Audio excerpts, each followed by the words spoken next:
An AI just caught pancreatic cancer earlier than most radiologists ever could. Google's MedGemini hit 94.2% sensitivity on early pancreatic lesions. Radiologists averaged 76%. That gap is lives. Pancreatic cancer's 5-year survival rate is below 12% because it almost never gets caught early. Until now. 14 U.S. academic hospitals ran the pilot in Q1 2026. Real patients, real scans, not a controlled trial. Federated learning cracked the data problem.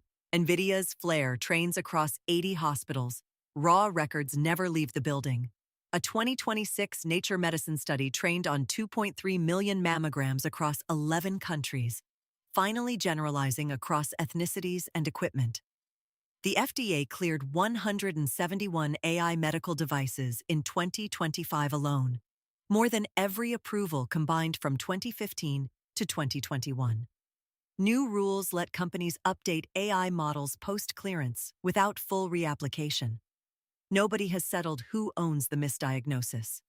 Hospitals in top income quartiles are 4.7 times more likely to deploy these tools. The best AI is going where outcomes are already best. This technology is real, but who gets it matters as much as what it can do. Stay informed, ask questions, push for access. This is for information only. Always verify with trusted sources.